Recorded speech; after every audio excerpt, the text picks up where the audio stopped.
Une des plus grandes barrières, ça demeure l'accès au bassin d'employés potentiels, des personnes qui ont beaucoup de compétences, d'aptitudes et une résolution de problèmes différente de ce qu'on pourrait s'attendre des employés. C'est une chose de vouloir convaincre des employeurs d'embaucher, mais si tu ne leur offres pas les outils nécessaires dont ils ont besoin pour pouvoir superviser et gérer et retenir, au niveau de la rétention, les personnes ayant un handicap au sein de leur organisation, bien entendu, de notre perspective, c'est encore la plus grosse obstacle.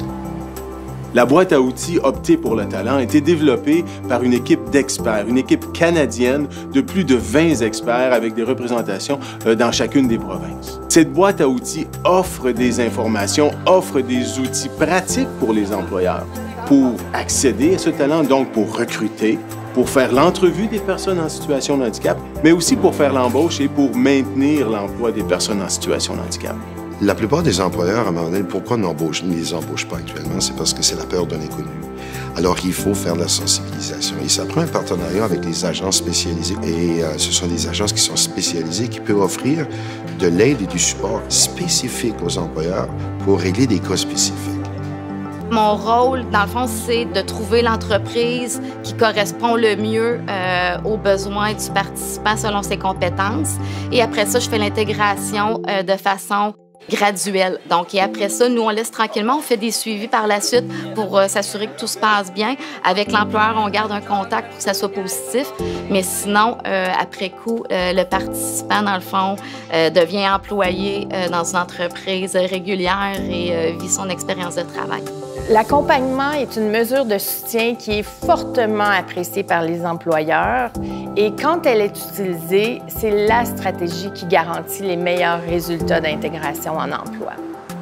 C'est assez facile dans nos régions d'aller trouver des organismes qui s'occupent de personnes avec des limitations, puisqu'ils ont un bassin, dans le fond, un programme, eux, pour les aider justement à trouver un emploi.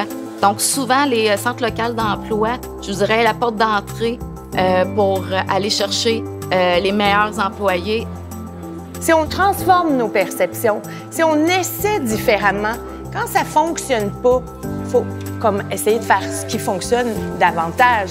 Donc, face aux employeurs, on peut essayer des nouvelles stratégies, on peut essayer des nouvelles moyens de les rejoindre, de leur présenter ces informations-là tellement importantes, donc de soutien et d'aide qui pourraient être apportées à leur entreprise. Alors, l'idée, c'est d'ouvrir, d'élargir notre capacité à reconnaître le talent chez la personne en situation de handicap. Le site web opterpourletalent.ca, c'est une ressource gratuite. Les outils servent à augmenter, si on pourrait dire, la capacité de l'employeur à rejoindre ce bassin de population, va faire en sorte que l'employeur va devenir plus confiant dans son embauche de personnes en situation de handicap. Donc, on espère que ça va favoriser la création d'un milieu de travail inclusif au Canada.